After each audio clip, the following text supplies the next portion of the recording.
Okay, well, I'll just state for the record then that my name is Michelle Marino, and today is Friday, September 14th, 2018, and I am here interviewing Gene Snowden, and we are at Ness Brothers Realty in Huntington, Indiana, and we are doing an in-person digital audio oral history interview. And then we got both of our forms signed here, and you're okay with the forms? Yes. Okay, great. Well, I'll start with some easy questions. When and where were you born? Huntington, Indiana. Okay. And when? April the 7th, 1928. 1928. Yeah. So just the other day, right? Yeah. Yeah. Okay, what were your parents' names? Ben, my father, and Anna was my mother. Okay. And what was your mother's maiden name? O-R-R. Okay. Where's your family from originally? Right here. In Huntington? Yeah. Yeah. Okay. Even going back further, had they migrated from the East Coast, No. your grandparents, or? They lived in Union Township, which is just 5 or 6 miles, well, out where, what's her name? Siburns? Yeah, Yeah. Seaburns. Seaburns, yeah. Where they live? I used to Okay. get my milk from him. Oh, really? Well, he'd milk cows, and then I'd go out and get the milk, and it was fresh. That's nice. What were your parents' occupations? My dad was the manager of Perfect's wholesale house. Okay. It was a place where grocery people came to buy their groceries and stock their shelves. Okay. And he was there for 40 years, probably. Wow. Okay. And did your mother have a job outside of the home, or? Yeah, she worked at, what's the name of that place? It's a factory. I can't remember the name of it. Anyhow, she was there for like 20 years. Yeah. After she raised the family. We have 5 boys and 1 girl. In your siblings? Yeah. Yeah. What were their names? Charlotte was the daughter. She's the oldest one. Then Charlie, and then Jack, and then me, and then Ned, and then Jerry. Okay. And then is Jack did you have a twin? Twin, huh? Twin? Yeah. Okay. He just passed away. Oh, I'm sorry to hear that. Yeah. So were you fraternal or identical? Identical. Identical twins. Yeah. That's fun. Yeah. How I old? have twins. What? Oh, you do too? Oh, wow. So it clearly runs on the family then. Yeah. What was that like being a twin growing up? It was, we're not much of a competitor because he liked different things than I did. And we both ended up in sales. And I never did see that much of him because he lived out 5 miles out south of Huntington. Oh, okay. And fact of the matter, his house just sold after he passed away. They sold it. Where did you fall in the pecking order of your siblings? The middle, In the middle? Yeah. Your brother. Okay. because my sister and brother Charlie were both older than me. Okay. Then Jack was 40 minutes older than me, and then myself, and then Ned, and then Jerry. Okay. How would you describe your childhood? Good. Could have been better. Yeah? What made it so good? Just family. We were a close-knit family. And we, as it happened, we didn't like the same things to do, and so each one went their own way. Yeah. But it worked out real well. And they all, Ned lives in Muncie. Okay. Jerry lives in Elkhart. That's my youngest brother. And then Jack lived here, and I was here. And Charlie was, where do you live? He lived in somewhere around here. Yeah. And then my sister, and she lived here in town. Okay. So it was really kind of a close-knit family. Yeah. What socioeconomic class would you say you were growing up? Middle, Middle class. yeah. Okay. Who were the most influential people in your childhood? I had a friend of mine that when I was like 14 years old, he wanted me to drive for him because he couldn't drive. And I was only 14, but anyhow, it worked out real well. And then we made trips to Arizona and all over Mexico City. He was an accountant for different companies, and he had to have somebody that could drive, so I took that job. Wow. And I was in there for like 4 or 5 years. And then we separated and went different ways. That's interesting. Yeah. But it was an accounting job, and I enjoyed accounting. Yeah. So it was a lot of fun. Yeah.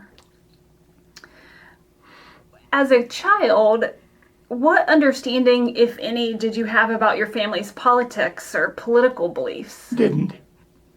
We were never involved in politics until I got involved. Oh, really? Were you even aware if they were one party or the other? Or No. No? Okay. There could only be one, though. Of course. And which one would that be? Republican. Okay. I thought you might say that. Well, what schools did you attend as a child? I went to Central School, which is right across the street, and now it's turned into a living quarter place. Okay. Then the high school, and then Olivet, Kankakee, Illinois. Okay. And Olivet is a Nazarene school? Yes. Did you grow up in the Nazarene faith? Yes.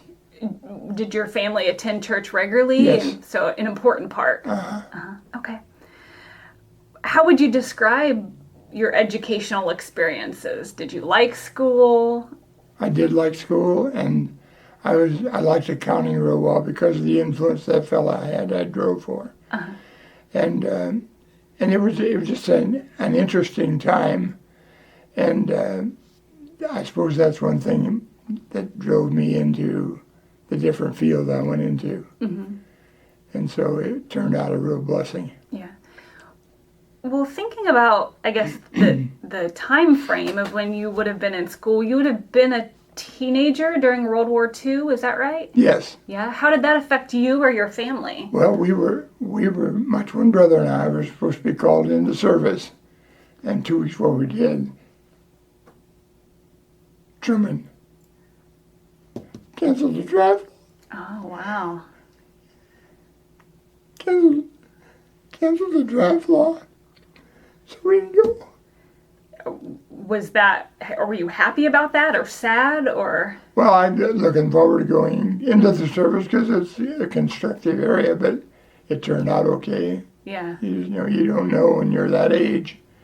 But anyhow, it was a good experience, and I made that.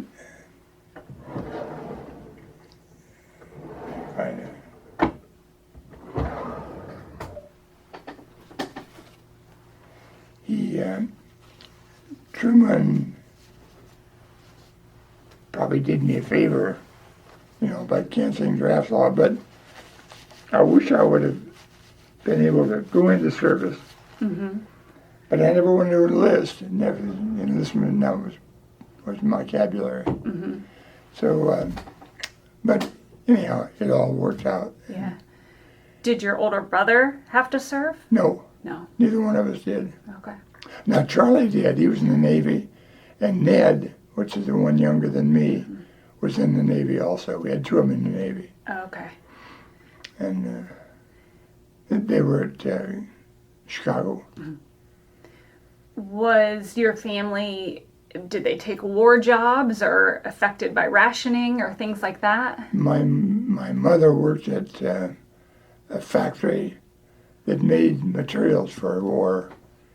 And my dad, of course, he was in the grocery business, so took care of his time. Yeah, I bet that did affect him. Yeah, he went from being a worker there to management. So he ran the wholesale house. Wow. They sold the groceries. And they also had these hucksters. The guys on those trucks, they go out through the country and sell. And they'd come in there and load up that night. And he enjoyed his work, but it was long hours. I bet. Yeah, like from 7 o'clock in the morning till 10 o'clock at night. Yeah. Wow. But it was something you just expected to do, You're good to have a job. And he felt fortunate. Yeah. Yeah. Imagine. Well, even as you were getting into your teenage years, what were your views about the state of Indiana or being a Hoosier? Did you think about that at all? No. No. Government was not one of my fortes. But it's when I got the exposure to the city council and the county council, and it became a part of the blood relation. Sure. And then it just grew from there. Yeah. So when did you graduate from Huntington High 46, School? 1946. Okay. And then did you go straight to Olivet? No, I did 3 years later. Okay. What did you do in the 3 years between? Worked, Yeah. just wherever I could find a job. Okay. But the funding was a part that, I didn't have any chance to. My parents with 5 kids didn't have the money for it. Yeah. And so I just stayed and worked. And then one thing developed another thing, and next thing you know, I'm with the university, with Olivet Nazarene University. And I ended up on the board there for 41 years. Wow.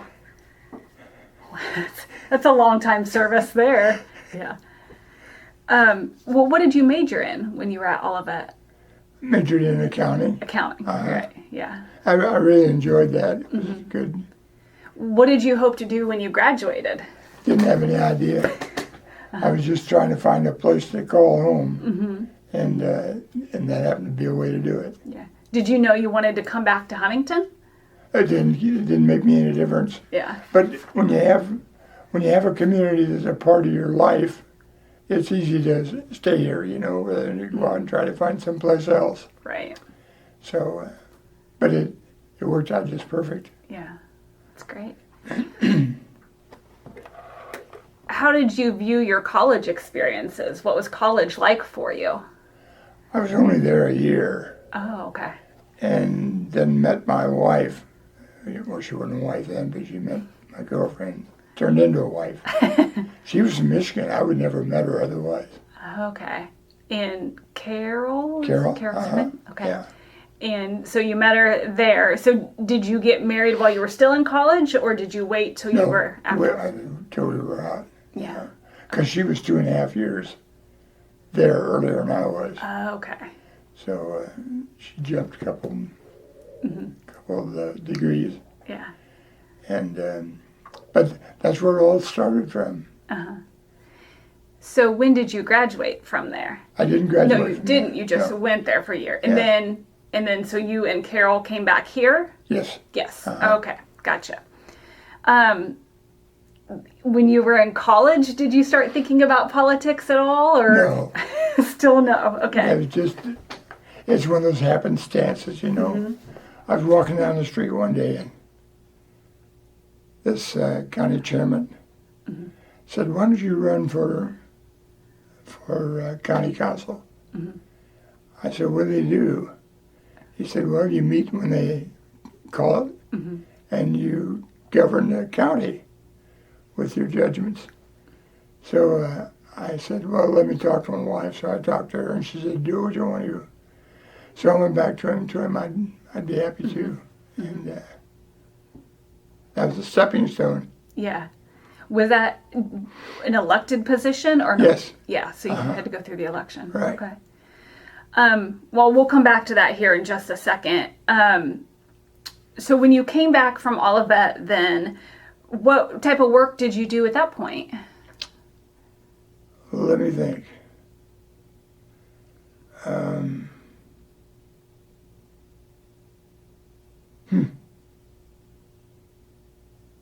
I can't recall it.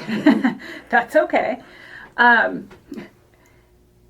Did you think that you wanted to do accounting, or No. No. No. Didn't think so. You want to do something else? Yeah, I wanted, sales was the thing I really liked best. Yeah. And I got that from my dad being in the warehouse, the wholesale house.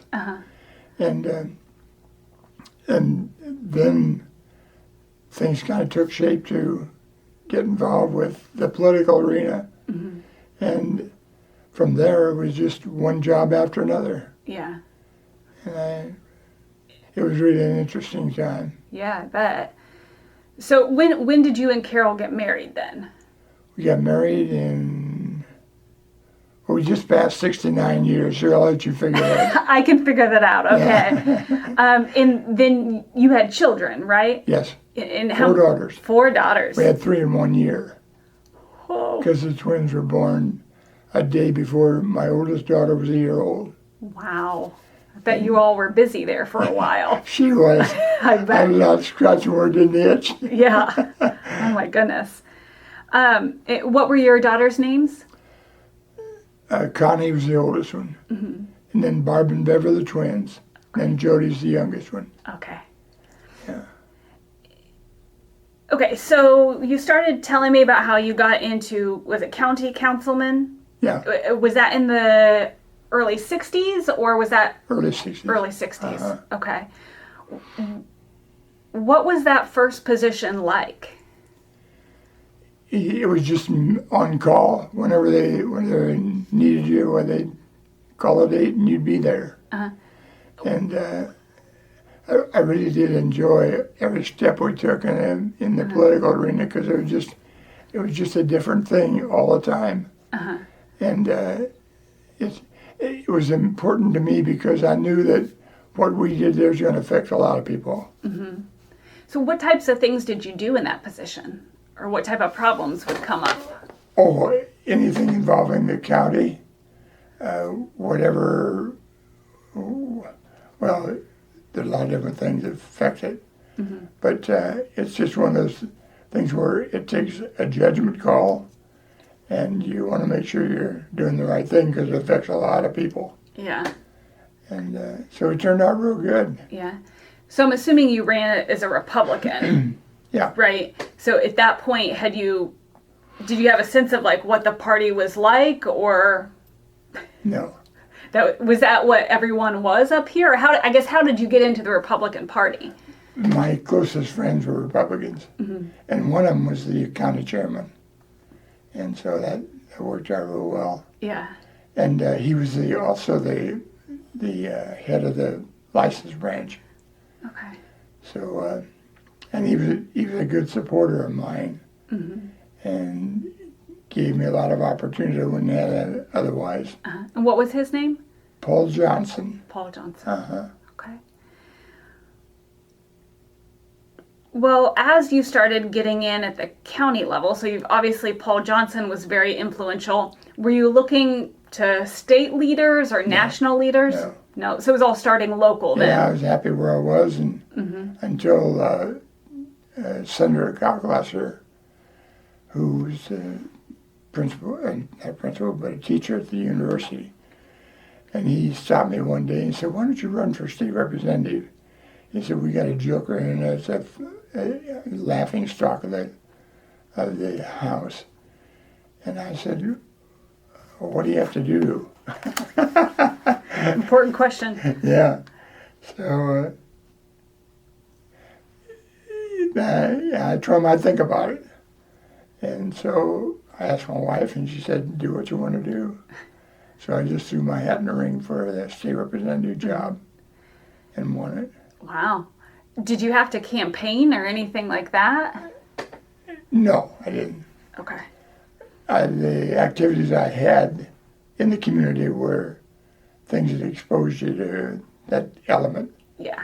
And so it was just pretty much a natural. Sure. So before you ran for the House first, right? House representative. Had you just been a county chairman, or had you moved to the city stuff as well? No, I was in the county council. Okay. And that's where I got to start in the political arena. Okay. Was it a tight race? Do you remember who you ran against? No, it wasn't. No. I don't remember who I ran against. Yeah. But this guy had been in there for 6 or 8 years, the fellow I defeated. Mm-hmm.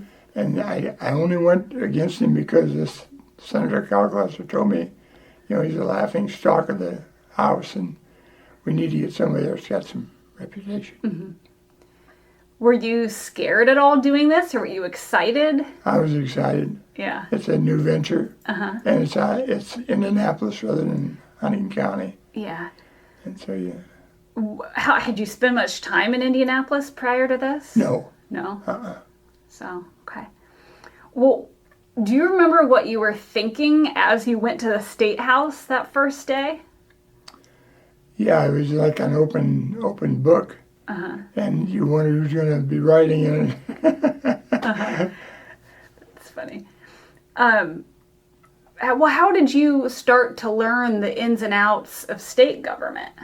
Oh, from being involved with the state senate, with the state representative job. Because I had exposure to all kinds of elements governmentally on the state level. Did you have a mentor in the General Assembly, or was it just sort of trial and error as you went? Trial and error as you went. Yeah. Because, see, most of these people came from somewhere else. So I wouldn't have any idea who they are or what their capabilities were. Sure, that makes sense. But what you start to do is look at who you want to mimic, and then you go from there. Yeah, okay.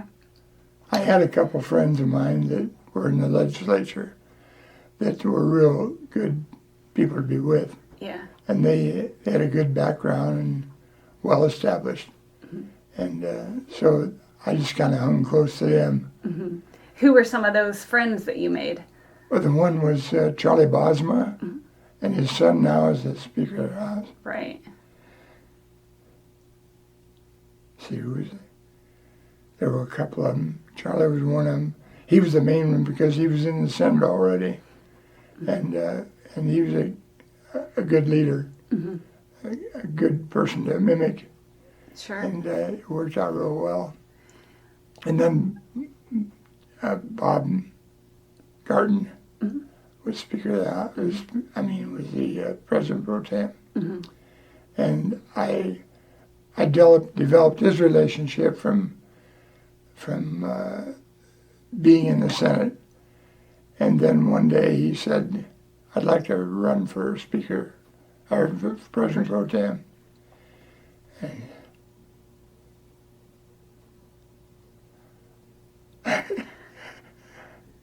I told her I'd be glad to help it. So she had a list of the legislators, Republican legislators, had them each sign that they would support him. And he was in without trying. Wow. Because I think he was kind of a long shot, wasn't he, the first time? Yeah. Wow, that's neat. And he held that spot for a long time, too. Yeah. So what then made you switch over from the House to the Senate? Senator Cocklusser retired, the guy that got me involved with the House Representatives. Okay. He retired and wanted to know if I would run for that office. And I said, well, let me give some thought. And he said, don't think too long, because I have to let him know by tomorrow. He had somebody else that he was talking to. So I told him I'd do it. Yeah. After I talked to Carol. Sure. But it worked out just perfect because he was a good guy from the university, nice personality, and he was really helpful to me, knowing what to do because that was green territory for me. So, but from there it's just one step after another. It seems like to me that maybe it's a little bit different back in the 60s and 70s than today, but correct me if I'm wrong. Did you have to be in contact with your constituents as much, or how did you know what issues to take up or what legislation to put forth? Well, of course, if you're known in a community, people let you know what their interests are, and that develops a relationship that you wouldn't have otherwise. Yeah. And I was a people person, so when they talked to me, I'd listen, and then weigh up the situation and make a judgment call. Would people call your office, or was it more like when you were out of session back in Huntington, people would come talk to you and say, Yeah, both. both? Both ways, yeah. Okay. Okay. And I always made myself available to them. Yeah, it's important, I think. Yeah, I did. Yeah. Do you remember the first bill you sponsored in either the House or the Senate, or even maybe the first major piece of legislation? No, I don't. Yeah. Because in the early years, I would just pick up whatever I wanted to run with and do it. Mm-hmm. I just made sure that what I was working on was something I could agree to, and Yeah. I'll develop from there. Mm-hmm. Okay. What was the regular interactions between assembly members? When you were in session, what was it like, talking with or meeting with other people? What were your relationships like? Well, what you do, you got to find somebody you feel that's got the ability to make judgment calls like you would, and then you develop those relationships. And it doesn't take you long to figure out who's good and who's not. Mm-hmm. And by having an estimate about that personality, it really helps you. Mm-hmm. And I enjoyed that. Did you mostly work within the Republican Party, or did you try to develop those relationships across the aisle too, or how did that work? I just in the Republican Party. Yeah. Okay. And then the other side comes to you because they need you for your support, Mm-hmm. Mm-hmm. So that's how that developed. Okay. Was there a lot of tension between the majority and minority parties, or did people generally get along even though they differed on issues? What was it like? You have to live with them because it's your turn now, but it's theirs the next time. Mm-hmm. So you just make sure that what you do is a compliment to the job, and go from there. Okay. That's what I liked about Garden, because he was a good guy to support. Mm-hmm. Mm-hmm. Would you say there were any differences between members of the House and the Senate since you served in both? Yeah, there was. There's a lot more responsibility in the Senate because there's only half as many of you. And so you have to make sure that what you're doing is something that the others can support. Mm-hmm. And if they didn't support it, you didn't go anywhere. So, and that's another thing, is picking and choosing what you want to develop. Mm-hmm. And education at that point was important to me, and that worked out real well. Mm-hmm. But you just have to. Well, it's like life, you have to decide what you want to do and then go after it. Mm-hmm. And that's what I did. Yeah. Was education an important issue for you early on, or is that something you developed as you were in the legislature and realized you needed to work on? Developed. Mm-hmm. The exposure you get in these different positions mm-hmm. is what finally determines what you're going to do and not do. Mm-hmm. And that's most of it's just finding out what's best for the people you represent, mm-hmm. and then go for it. Yeah. Okay. What were the values of the Republican Party during your time as a legislator? Well, their philosophy was a lot different than the Democrats, uh-huh. and it fit my bill. Mm-hmm.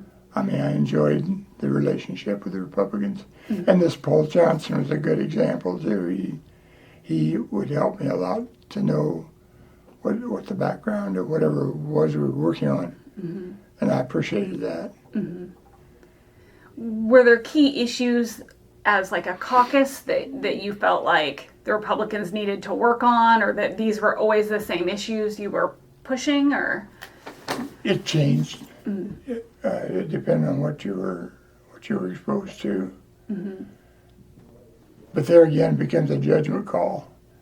If you like what's right, and enough people know that you are the one they want, Mm-hmm. That's what makes a difference. Yeah. Okay. Well, you were serving, I think, when the switch occurred from the annual or biennial to the annual sessions. Yes. How did that change the legislature? It made you more astute when it came to selecting what you wanted to do, because it was a lot more time consuming than every other year. Mm-hmm. And I think that's probably the main thing. Mm-hmm. You just have to decide what is going to fit the bill, and go for it. Yeah. Obviously, with that change, you had to spend a lot more time in Indianapolis. Did that affect, your career at that point or your family life? No. And first of all, I got approval from my wife that'd be all right to do with it, so she just assumed it was part of the responsibility. But the other thing is, when you grow into these positions, you kind of develop a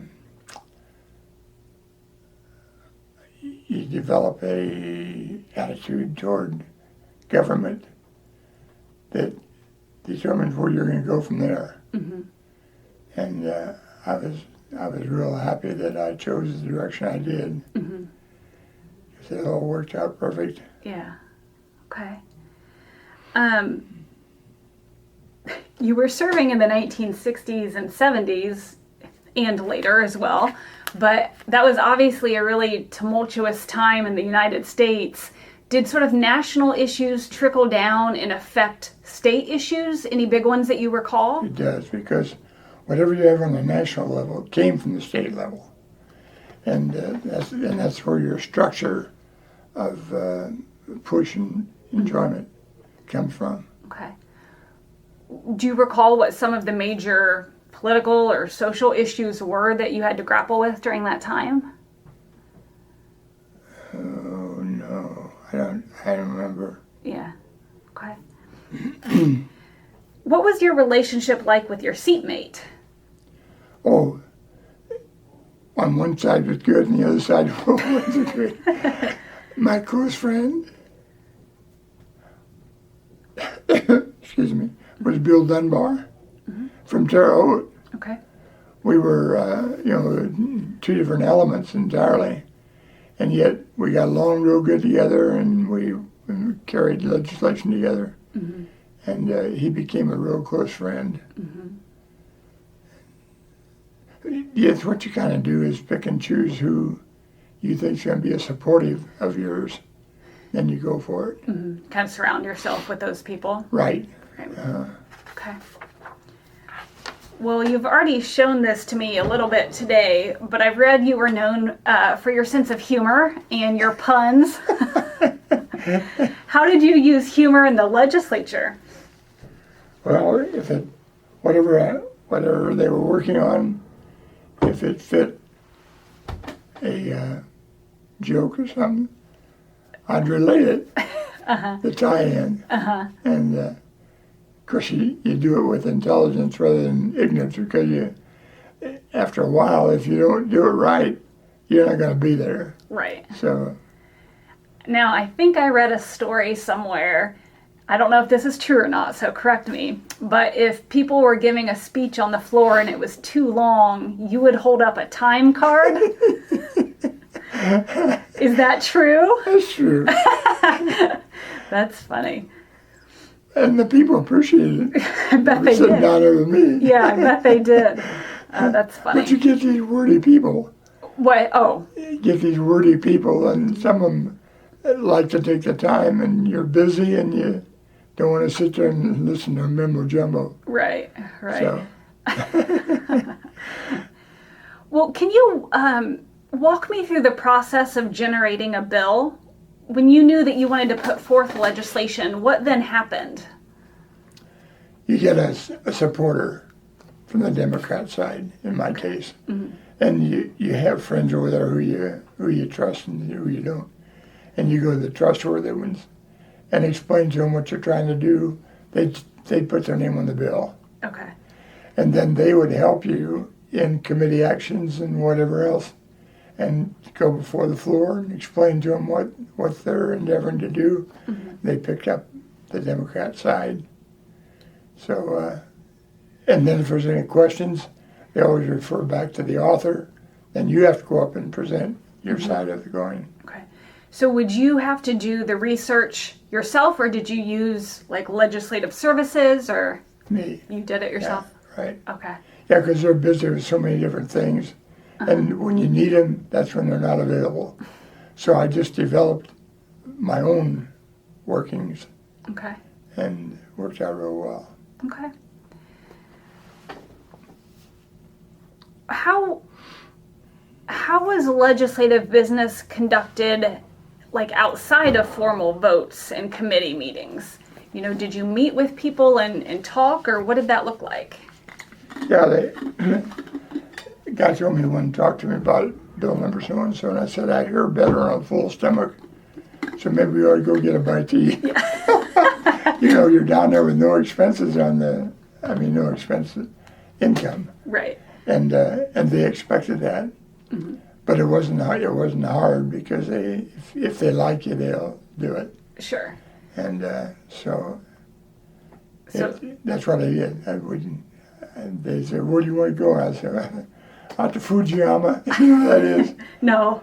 It's on the west side of Indianapolis. And it's a Japanese place. Good food. Well, we'll have to try that out then. Yeah, Fujiyama. I don't know that it's run that way now or Yeah, I not, don't but when know. I was over there, Good. it was really a nice place. So So- talking over meals and coffee and things like that? Or? Yeah, and you take notepad with you and write down what you want to ask questions about or high points you want to bring out. Sure. And most of those were where they were trying to gain votes for particular bills. And it gives you a chance to evaluate. And I was pretty particular on what I was going to support. What made you so particular? Just the impact that it would have upon the constituency. And people recognize that real quickly.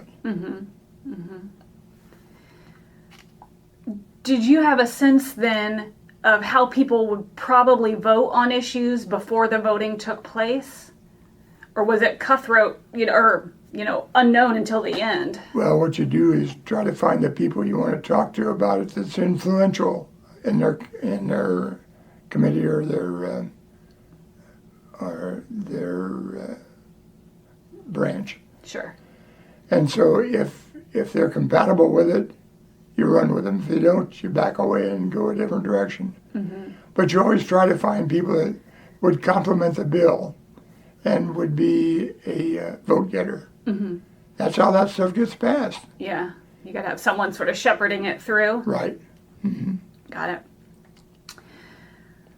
During your tenure, what roles did party leadership play? The caucuses, at a caucus, they would talk about the impact of the particular bill and how it might affect you or somebody else. And then they would explain away the things that were a drag to it or that complemented it. And you just take notes and keep that. And then when it comes time to vote on it, you got what information you need to do what you want to do. Now, you were assistant pro tem for a while. How did that come about? When I got Bob Gardner elected to the chairmanship, the Speaker of the House, the President pro tem, and I went around and got signatures of each one of those people that I talked to that they would support him. Well, he was most happy because he never do a thing when he just sat back and relax. And then from that time on, it was just a real solid relationship between Bob and I. Okay. And it was because of the work I did trying to get elected. Yeah. There wasn't any problem. He was a good guy, and he wasn't that well known. And so I had to explain away any questions they had. And if he had a question that I couldn't answer, I got an answer for him. Went back to him. So it's political. That's what it is. Yeah. But he was a real joy. Go ahead. What was the relationship between legislators and lobbyists like during your time? You find people who you can trust and people you don't trust. I didn't waste my time with those. I don't think like they do. Herman Schaefer was a good example of that, because he knew a lot about the lobbying process, and he was at car dealerships, and so if I had a question, I'd just go to him and he'd get an answer for me and bring it back, and I trusted him. It worked out real well. Yeah.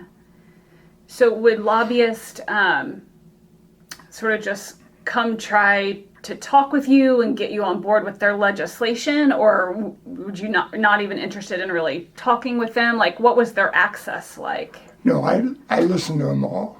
Okay. It took time, but I listened to them all, and I'd pick and choose who I wanted to and what I wanted to follow. I see. And that worked real well, because if people feel you're honest, I mean, yeah. Okay. What do you think the public doesn't know about the General Assembly or how it operates? Are there inner workings that we just don't know about? I don't think people care that much. If they've got a bill and they want to get it passed, they contact you, help push it through, if it's a good bill. And they recognize that, so that you end up being contacted by the people that you have confidence in to get done what you want to get done. And it doesn't take them long to figure that out.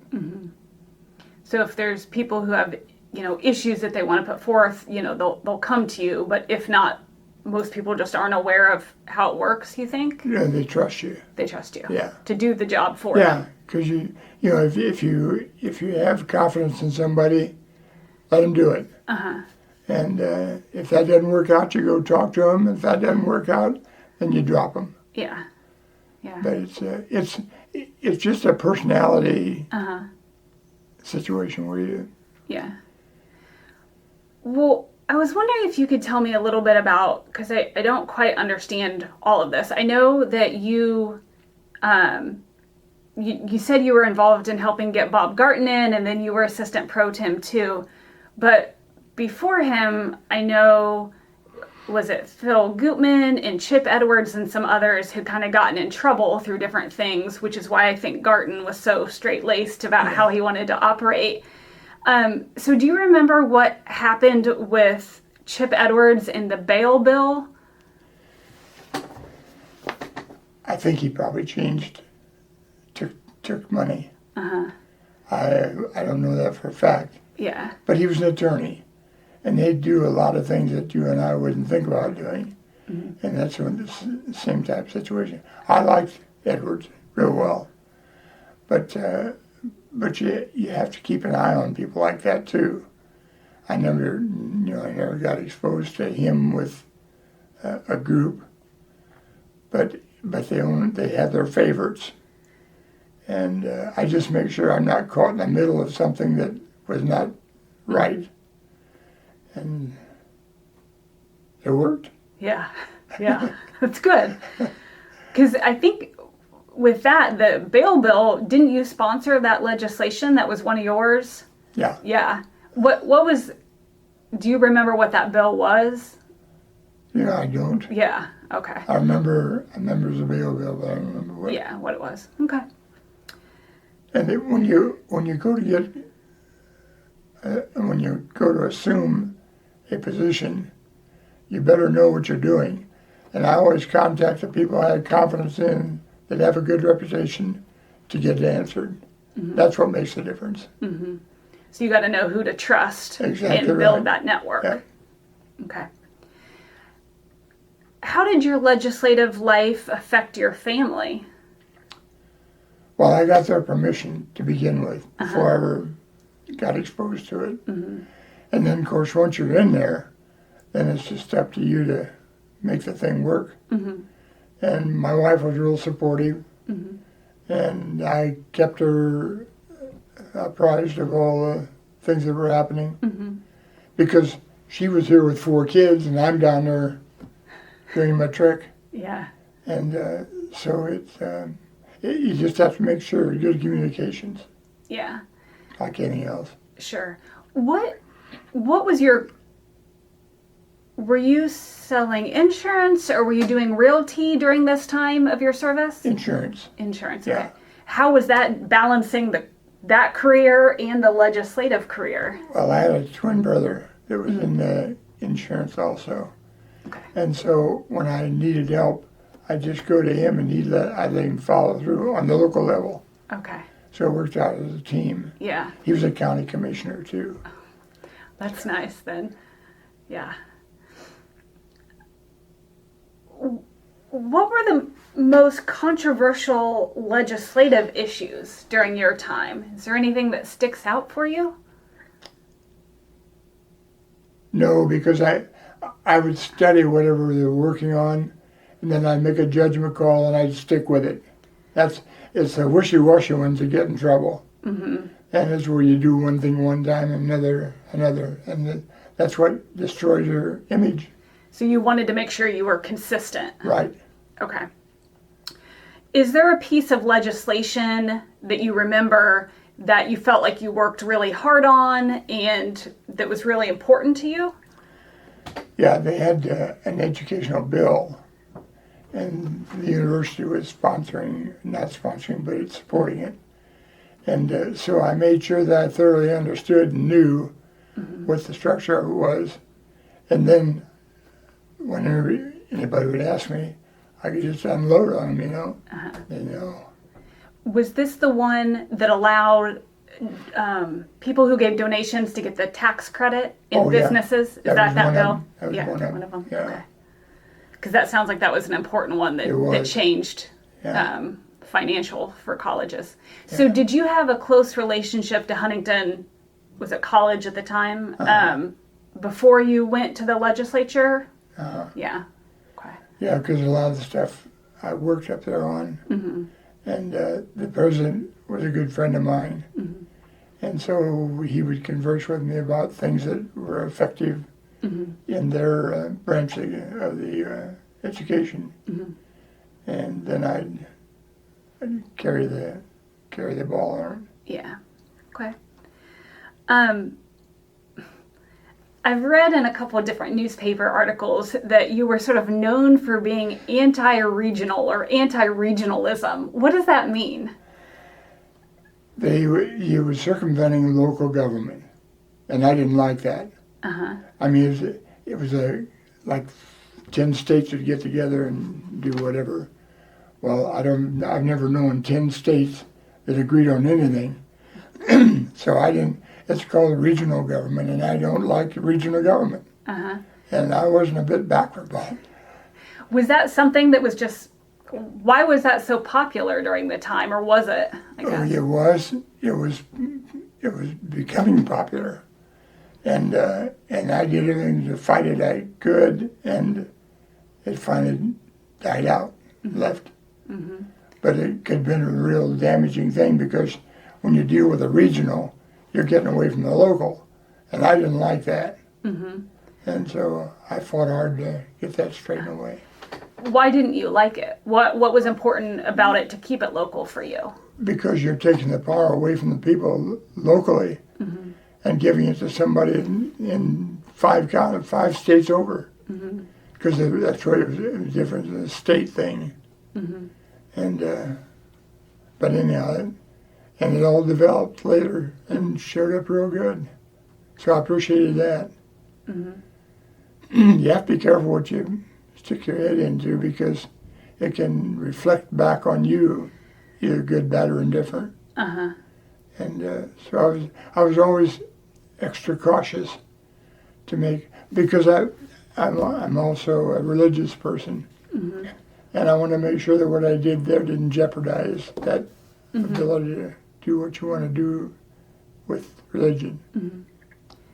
So did you feel in particular with the regional stuff that would sometimes tread on that? It would. That's right, without question. Okay. And finally, after so many people got against it, in which I helped push, you were happy that it died on the vine. Yeah. Okay. You, from looking through your legislative list, you were involved in a wide variety of committees during your time. What was committee work like? It was like, for instance, take the education.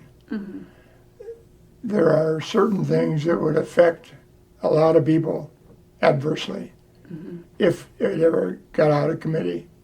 And I made sure that I had the background from Huntington University and places like that that was doing a good job in education to make sure we didn't get caught in a bind. And that really bore well for me because people gain confidence in you. So I want to make sure I understand how it worked. So someone would put forth legislation and you would either vote on it or not, or it would be sent into committee, or is everything sent into committee? Everything's into committee. Okay. And then the committee would study it further and then sort of present a report on it, and then the second vote would occur? That's right. Okay. And then is there a third vote as well? Can it be sent back to the committee or go forward? It can be, it can be reversed. Okay. But it has to be done by the author. Okay. So if it's something that you find out later that wasn't good, you just start withdrawing your support. Okay. And then it ends up dying on the vine. Yeah. But that's what's nice about the legislative process, because by the time it gets to that point, you really need to know what's happening. Yeah. And if you keep on top of it, that's the guy that's going to make the difference. Yeah, push it through. Now, did you get to choose what committees you would be on, or was that all done by the pro tem? No, you choose. You choose. Now, he may ask you to serve on a committee. Okay. And if he does, just make sure it's something you can agree to, and then do it. But everybody has their area of expertise. Right. And they also have the influential side of it, too. Sure. So go ahead. Was there a particular committee that you really enjoyed serving on? I know you were on some insurance committees, the education, a whole bunch, even environmental ones, I think. Yeah, the environmental thing you have to be real careful with, because there are so many of these kooks that get involved with the environmental, and you're not sure if you know what you're doing. You get to support the wrong one, and then that blemishes your attitude. What was your sort of take? Because I think I saw that you were on several different environmental committees or were involved in maybe even some environmental legislation. What got you interested in that? I'm trying to think. There was, back during the early years, there was a lot of misinformation that got out, and that established itself in the legislature. And that's what you have to work hard on, to make sure that what you're supporting is supportable. Because everything involves reputation. And if you get on the wrong side, it can do a lot of damage to you quickly. Sure. And some of it's irreparable. Yeah. You can't go back and make that stuff up. Yeah. So you have to believe in what you're doing, or you got a real problem. Yeah. So were you just interested in environmental issues just personally?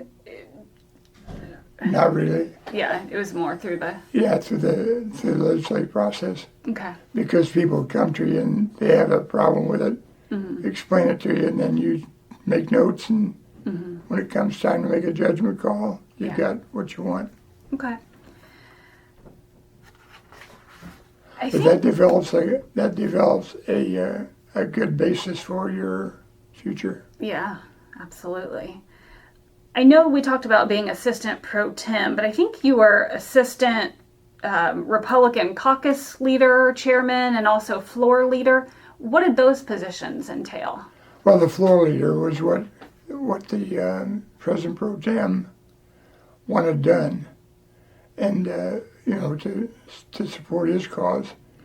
And then there it's a matter of develop relationships with people that have the power to make the judgment call.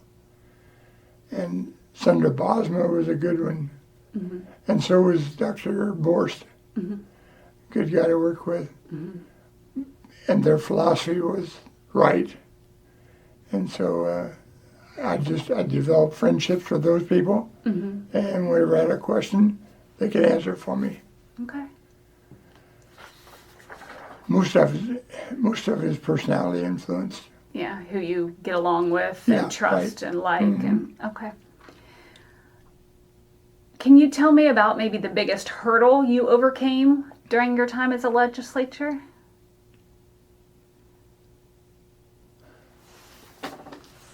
I think the biggest hurdle was when I left the House and went into the Senate, because it's a different ballgame entirely. You're half as many people. They're important.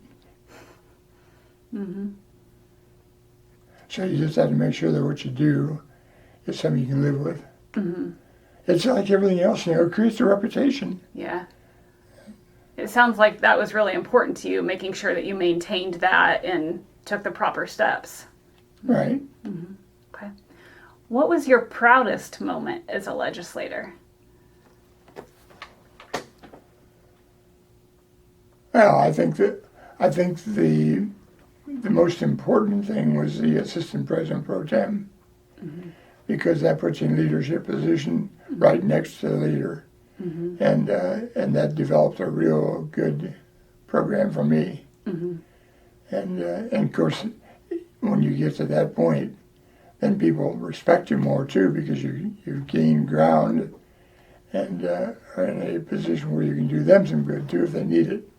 Sure. But Bob Gardner's an easy guy to work with. Yeah.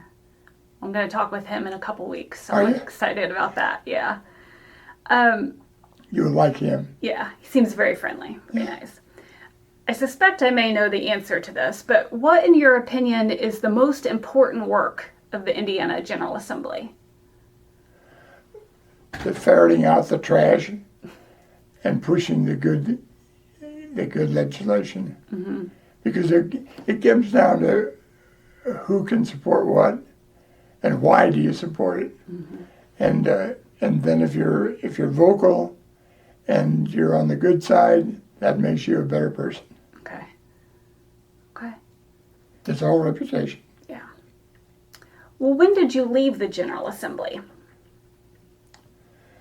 In we're getting back. Was it 62? No, No. I think it was 83, 84. Yeah. Did you retire, or did you lose an election? Or? No, I retired. You retired, okay. Yeah, your life changes, and so do your attitudes and whatever.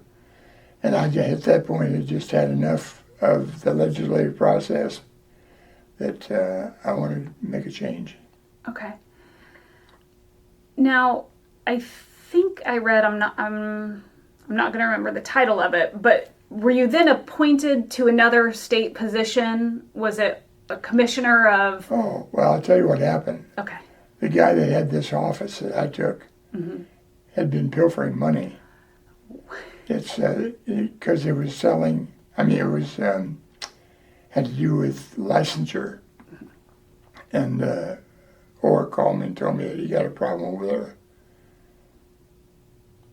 So he explained to me. I said, well, how will that affect my reputation? He said, you'll make your reputation. Yeah.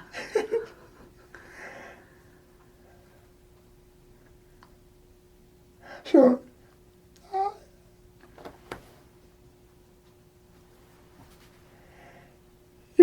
Orr was a nice guy, but I was there 4 years and 3 months. He never ever once came over, said boo, nothing. Never called me. And we got all things straightened away, and showed good leadership. And so, because it was an agency of like 40-some people. Wow. And they were pilfering money. And so I didn't know that when I took the job. But it just amazed me, though, that he sat in the governor's position, and that he would call me and then never come around or say boo or anything. Never did contact me. Wow. After I told him I'd take the job, never did contact me. So did he feel like you would do a good job and was hands off, or he just didn't care? No, I think he thought I'd do a good job. Because he checked out before he ever called me to do it. Yeah. And I really enjoyed it. It was a good time. 40-some people we had. Wow. And they all dealt with licensure. For like to be a beautician or to be a construction worker, or those Right. types of licensing. Is that right? Right. Now, was that position based out of Huntington, or did you have to stay in Indianapolis? I stayed in Indianapolis. Yeah, I'd come back on weekends, Okay. which is a big sacrifice to me because my family was here and I was there. Right. And but I did it with their approval. You know, I told her, if you want me to, I won't do it. Sure. It sounds like Carol was very supportive. Yeah. Thank goodness. Yeah, that was a good experience for me, and gave me the right tone, and that was a good education.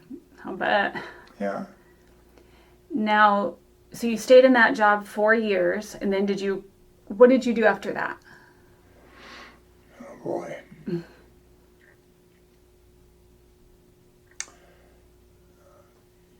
I came back to Huntington and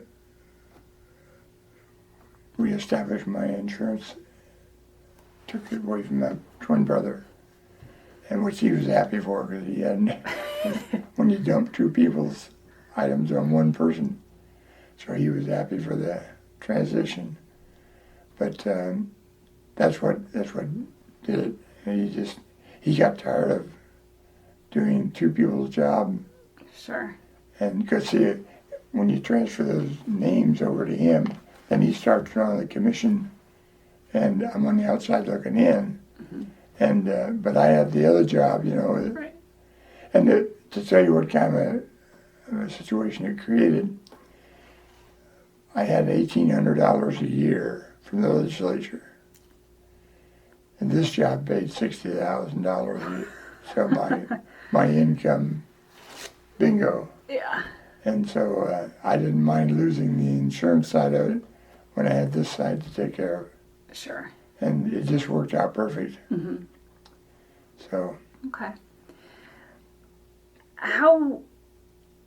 We'll come back to that. How would you summarize your time as a state legislator overall? Productive. It's a good word. Yeah. Yeah. It was a good experience too, because you're strictly dealing with personalities, and the better your life, the better job you do. So that was important to me. Yeah, that makes sense. So you came back then and worked back in insurance. Now, when did you decide to run for mayor of Huntington? When the guy that was going to run for mayor wasn't a good guy. And so then this Paul Johnson, who was the head of the Republican Party, came to me and said, "You could do me a real favor." He had already called some favors for you, I think. Anyhow, that's what changed my view. I had no intention of ever getting involved, but that was a good stepping stone, and a lot of fun and good education, and it was really well. So then you were mayor for 4 or so years. 4 years. Was that a lot different than serving in the legislature? Yes, because it's a full-time job, and you do it at home rather than 100 miles away. Sure. And that's what I liked about it. Probably the best job I ever had. Yeah. Because it was one that was real important, and if you do it right, it's a real compliment.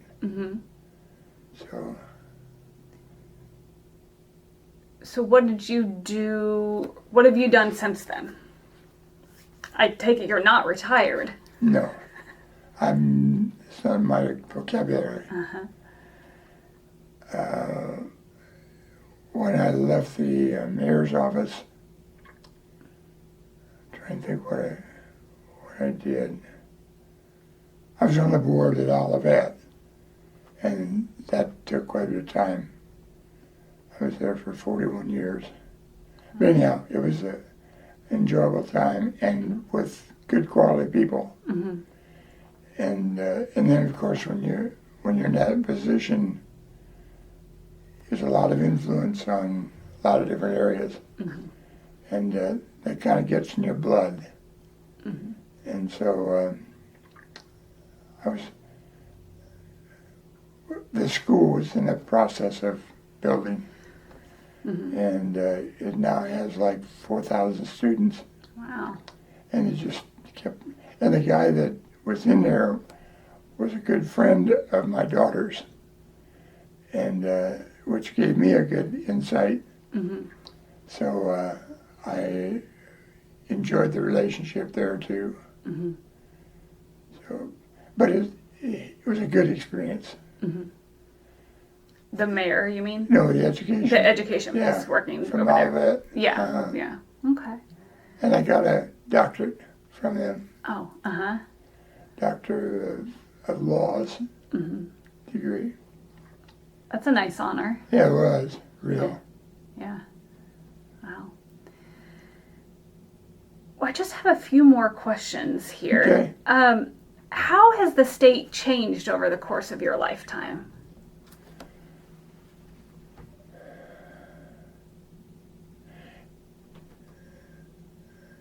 I think they're a much stronger governmental agency than what it used to be, because we've had good leadership,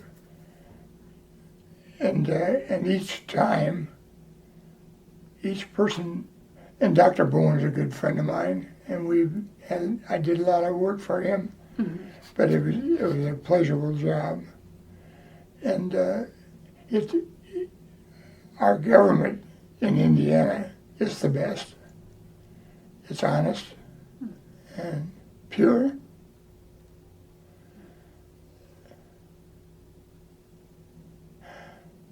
That's a remarkable thing in government. And we've had good leadership. So really that's been consistent, you think, although things have changed. Yeah. I mean, that piece. Yeah. Yeah, okay. Do you think the General Assembly itself has changed, just in its operation or the character, or? You know what? I haven't paid that much attention to it. Because when you're out of there, you're on the outside looking in. Yeah. And when I left there, I left. So, because I left there and went to the 4 years and 3 months in the agency where they... Sure. The licensure agency. Okay. Well, what, if any, enduring qualities do Hoosiers have or hold dear? Well, first of all, we're from a state that is complementary. If you look at the leadership we've had, has been tremendous, and the structural activities in the process have bolstered and become good. We've had good leadership, and that's what makes the difference. And when you have that quality, you know, it's not like Chicago or someplace like that where they have all kinds of problems. We don't have that. Yeah. So you think the people's trust in their leaders? Exactly right. Okay. That's what makes the difference. Okay. Well, that really is all the questions that I had, and there were a lot, I know. Is there anything that we haven't talked about that you would want to say on the record, or any anything I haven't asked that you'd like to go over? No, I just think that when a person's in this position, you just need to know what you're doing is going to be long-lasting and have a tremendous impact.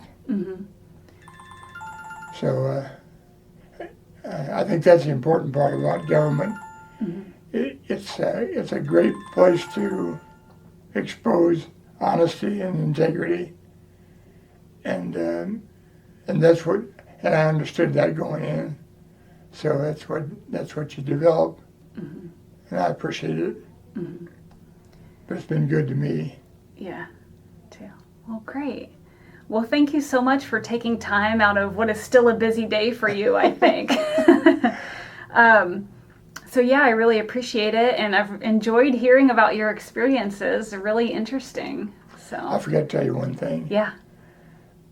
Up at Huntington University, they have a lake called Lake Snowtip. And have you heard of that? I have. Well, I know that somehow you were involved in trying to get that lake. Tell me that story. What is that about? First of all, they had a beautiful area up there that needed to be developed, and the university couldn't afford it. And what do you mean it needed to be developed? Like for the college? Yeah, for the college. Like as a park or something? There was big trees in a big ravine, and everybody kept talking about how great it would be if we had a lake there. And so Bill Zipmore, who was another good friend of mine, he was the head of the Chamber of Commerce, and he got involved with the public relations with the university. And I told him, I said, what we need to do is see if we can't get something done. And so I didn't do this, but I catch my nose, I was running away. It's that time of year. It is, for me, anyhow. Anyhow, this kid, I call him a kid, he taught for 45 years. And he called one day and said, would you mind if I would do a history on Lake Snowtip? I said, no, I wouldn't mind. He said, well, I won't take any of your time. I just wanted to get the permission. So I said, you just jump at it. Oh. So here's the, and he did a beautiful job in exercising the questions and the answers and whatever. Oh. And, but I'll tell you what happened. Yeah. I got involved with this. I was on the board up there for several years, and saw the need, but no money. So I went to the president and told him I'd be happy to work on it for this if you would like. Well, he was also a good friend, and he said, boy, that'd be a blessing. Yeah. So I got with Bill Zipmore, who worked up there in public relations. And we started to work on getting people involved with donating. I had a guy that was a good friend of mine that had a equipment for earth moving. Oh, okay. And I talked to him, and he said, I could do that. He said, do you need an estimate? And I said, yeah, the estimate would be zero. It's usually not what contractors want to hear. No. And he was a good guy. But anyhow, he said, let me start you out. So he went in there with big chainsaws and whatever, knocked all the trees down, and not bore you with all the, but everything just developed. Then we went to Indianapolis and got the big tile that does for the drainage. And I had a friend of mine who had a cement plant. He gave all the cement. Wow. And it's tax deductible then, but you got to get approval to do it. Right. So we just went from one thing to another and just developed in stages. Uh-huh. The next thing you know, we got a lake. Wow. And about when was that finished? Oh boy.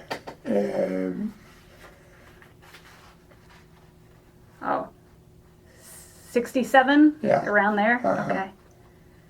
And so is that a kind of, I haven't been on the campus, I'm not sure if I ever have, but if not, it's been a long time. But so it's kind of like on the edge of campus then? It's right in the campus. Oh, right in the Right campus. in the campus. Okay. Because there's buildings all around this. Oh, okay. The lady told me that she's the head of the nursing program up there. She said out of her window. I bet that's a nice view. Yeah. Wow. And so then they decided to honor you and Bill Tipmore, was that his name? Yeah. By naming it after you? That's funny how The they... kids named him Oh, did they? Okay. Snow Tip. Yeah. And so he just...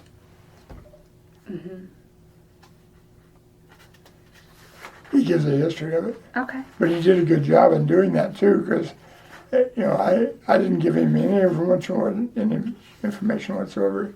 He just went out and made contact with people to do the work. Yeah.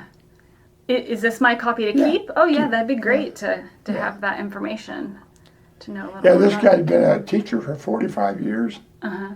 and came back and this doctor at the university gave him permission to do the research and development. Uh-huh.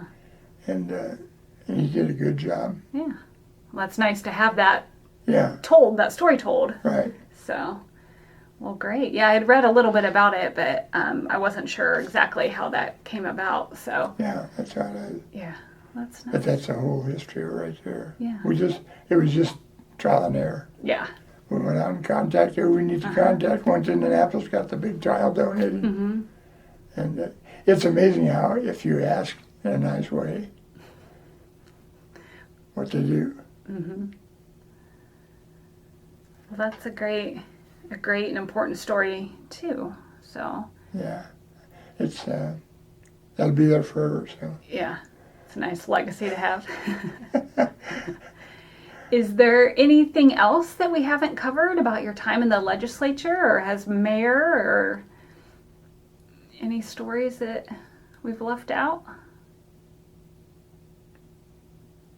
I don't think so. We've been Covered pretty it. thorough. Yeah, you covered a gamut. Okay.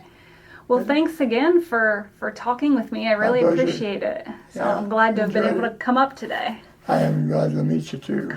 Thank you. All right. Well, I will just go ahead and hit stop then on these. Okay.